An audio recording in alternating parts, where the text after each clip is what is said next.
We're at the clinic here of the Muleshoe Family Medicine in Muleshoe, and we are visiting with Mike Leasure. And Mike, you're doing something for your classwork, you might say, and you're a student where? University of Texas Medical Branch, which is in Galveston, Texas. And so what are you doing in Muleshoe?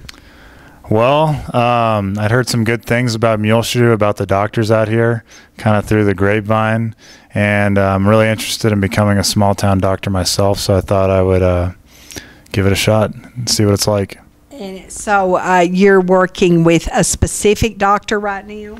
I'm primarily working with Dr. Bruce Purdy, Purdy Sr., and I've also been working some with Tyson Purdy, his son, so kind of both at this point. It's been good. I mean, and I'm also living with the Sheets, Dr. Sheets, so I'm kind of getting many perspectives, getting to see small town doc life from many angles, which has been really good. And how many weeks will you be here? I'll be here another couple weeks.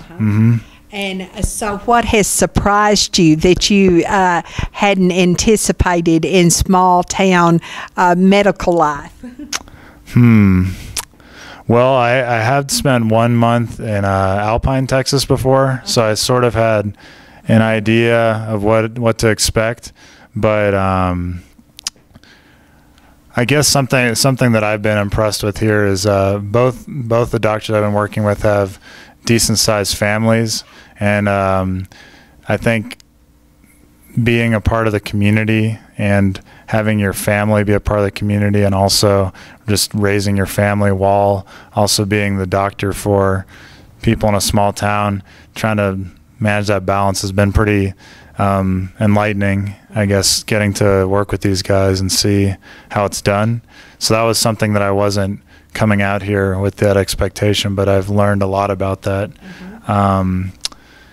And just that it reinforced the fact that it's so cool being a family doctor in a small town, because you're the doctor for the hospital and for the clinic. So something doesn't seem right in clinic, you send your patient over to the hospital, and then later that day you go visit them in the hospital. That doesn't happen in the city. So I think that's something I really cherish about small town medicine. I like that word cherish about it, because it is a intimate setting and a personal setting, and something that the patient appreciates too. Yes, exactly. Yeah, and I think that it's just something that it's easy to lose sight of in sort of modern medicine and area with subspecialization and just all this kind of fancy stuff that's going on in the city, really. And a lot of it's great. It's great we're making such huge advancements in medicine, and at the same time, though, it's important to remember that we're dealing with people, and that a lot of it's about relationships. It's not, we're not car mechanics, we're doctors. And so I think that being in a small town is a good reminder of that, and it helps to kind of ground you, I think. So were you reared in a small town? I was not, actually. I'm a kid of the suburbs, mainly. So we've never lived, just in college I've kind of lived in the city, really. But mainly in the suburbs.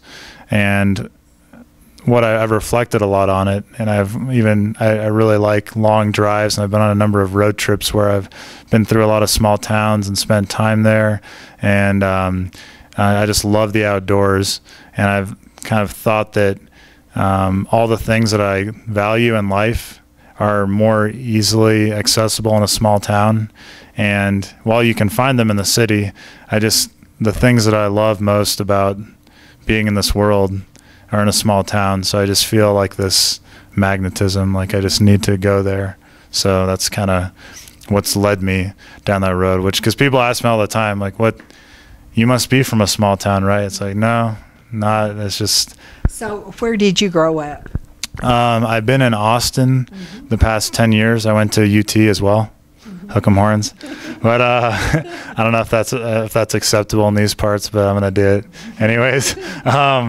But we've moved around a lot. Because of my dad's job, he's in high tech and just got moved around a lot over the years. So I was actually born in California, moved a number of places in between, but my roots in Texas are in Austin. I see. So, And so what year are you at med school? I'm in my 4th year, and it's a really important time, my 4th year, because I'm about to begin the interview process. I already have one under my belt, but I have a number left to go, and I'm trying to figure out where I'm going to be spending the next 3 years of my life, and kind of. And that would be interning, right?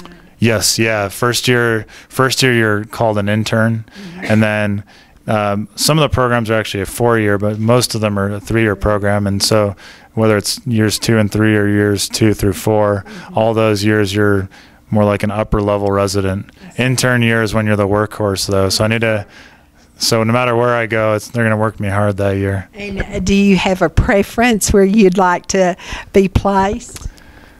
That's a very good question. I have a number of interesting options on the table that I'm excited about. I'm looking mainly to get out of state for a residency. I want to kind of try something new. In state, I'm looking at John Peter Smith in Fort Worth. That program's really resonated well with me. But I'm also looking for the next interview I have up is actually in Anchorage, Alaska, and then also New Mexico, a number in Colorado and Washington, Oregon, Idaho, kind of the Mountain West area. I really love mountains, so I kind of when I'm not working, super hard, I kind of want to relax to the best of my ability, and I think that being just right there where I could go hiking and camping, that sort of thing, would be awesome. Well, it's not too far from the mountains from here, so this is a good location to put roots down in later on. Yeah, that's what I've been thinking about. I definitely am not taking West Texas out of the equation, and I've thought that way a lot about Big Bend country, like where Alpine is, since I had some experience there. But I've never really been up here. But I think this is more of a typical West Texas town. Alpine's kind of different since it's a college town and that sort of thing. Sure.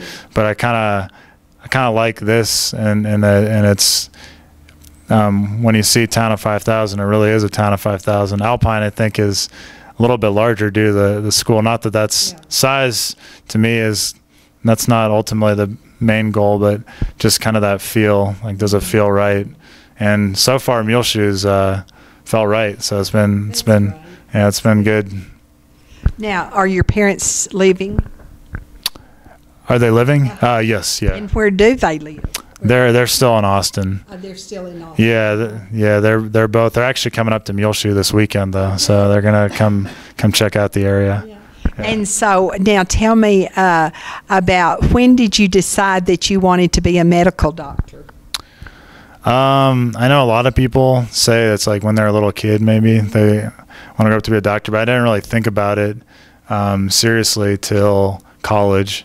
I was actually a political science major in college, and I was always kind of torn between maybe going to law school or doing something that way, or going to medical school, because I had a pretty strong biology background. I enjoyed it.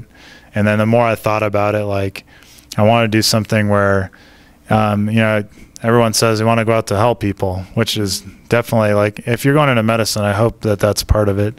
But even more so than that, the thing I like about medicine is it's so personable and so intimate, I guess, in the way that you help people, because it's dealing with life and death situations. And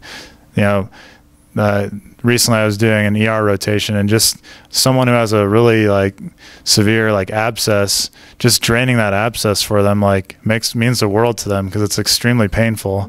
And then to bring relief, such a simple thing, but to bring relief to people who are suffering like that, I think it's a wonderful thing. So it's all that over time has kind of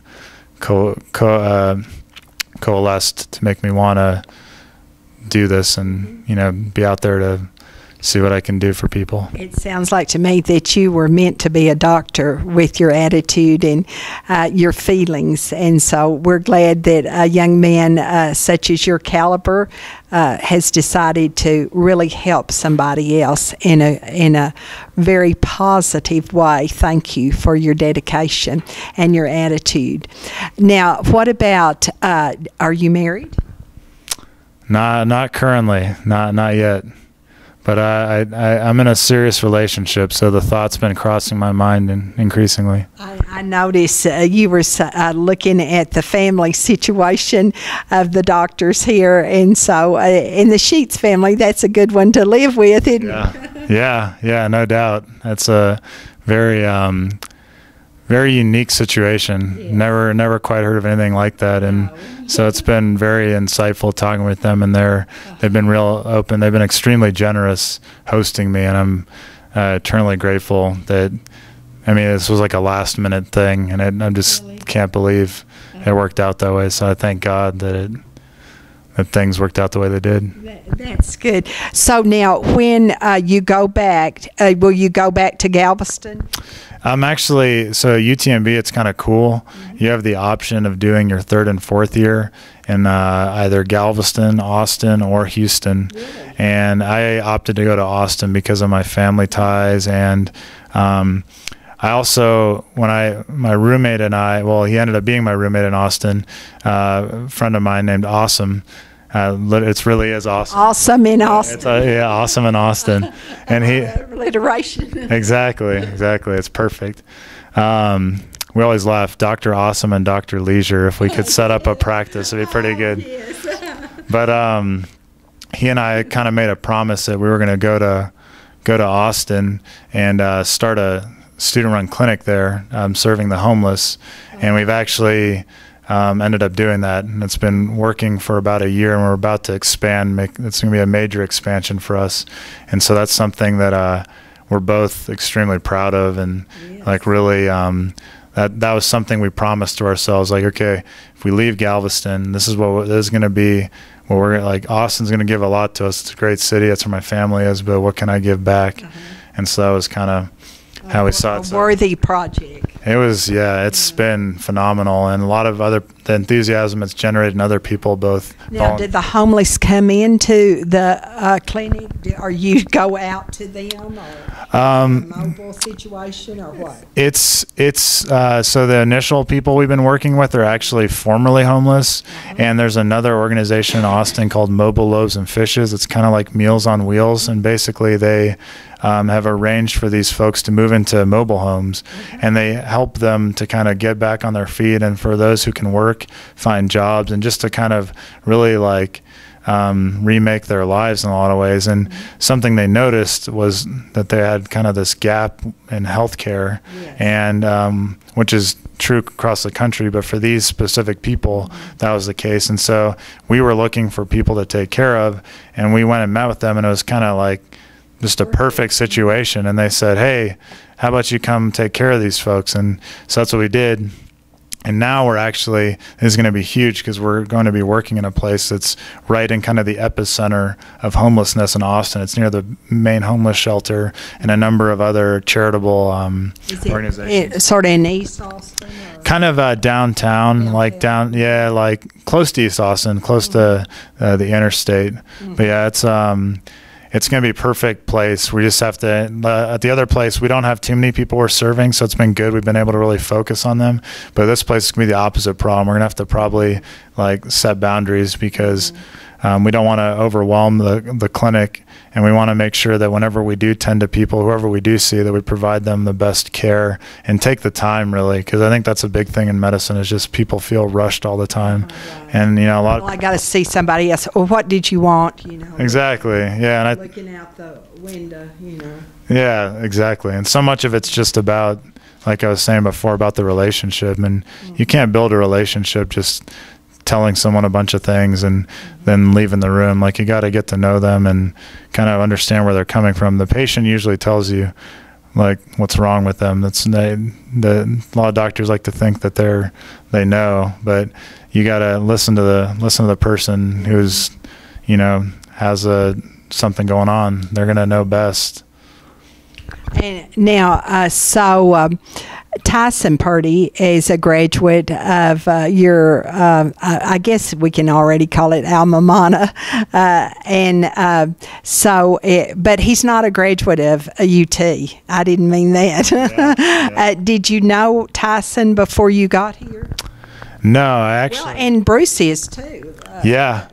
Actually, all these doctors here that I've met so far are from UTMB, which has been really cool. To see that and to see folks from my school out doing something like this. But I didn't know any of these guys. So you just asked to come here because you had heard good things. Yeah, and I was pretty limited. I didn't really hear like limited in terms of what I had heard about it, because Alpine, I knew I had friends who went there, so they told me about their experiences. But here, it was kind of like, there's good doctors in Muleshoe or something to that effect. But it wasn't beyond that. I had no idea what I was in for. But I'm really glad that I. Well, we're glad you came our way, and we're so glad to meet a young man who is going into the medical field and is sensitive to the needs of others. Thank you so much. Thank you very much, Megan. We've been talking with, can we call you doctor yet? Student doctor, I guess, if you want to. Student doctor, okay. Mike, let me just say doctor. Okay, yeah, just for fun? Yeah. Okay, Dr. Mike Leasure. And, he's got West Texas ties. Your grandfather grew up in Dimmitt? Yes, yeah, he actually played football at Dimmitt and was reminding me that at those times, Dimmitt would regularly roll over Muleshoe. Apparently those days. And what year do you think that was? I believe he was here in the 40s. I don't know if my grandpa wants me to date him like that. And he doesn't live in Texas anymore? No, he's currently in Arizona, but he still has a huge fondness. He knows this is where his roots are. Dimmitt had in those years and into the 50s and 60s some really good football and basketball, and basketball's been the king in Dimmitt for years. Yeah, and what's your grandfather's name? His name is Bill Leasure. Bill Leasure. William Leasure. I'm trying to remember if he had a nickname he went by, but. And was your grandmother from there too? She's actually from Missouri, so that's created a dilemma for the World Series. It's been my grandparents have kind of. My grandma tells me that my grandfather's stressing her out a lot with the rooting for the Rangers. So if one of them wearing red and the other one blue, or I guess so. Not talking to each other. I don't know. I think they're being pretty civil about it, but that's good. Yeah, that's good. Yeah. Well, I'm going to say we've been talking with Dr. Mike Leasure, and he is a student doctor here in Muleshoe right now, working in Muleshoe Family Medical Clinic with Dr. Bruce Purdy, sort of shadowing him and looking over his shoulder and around the corner. And we hope that you will come back to Muleshoe permanently, okay? All right, I appreciate it. Thank you so much.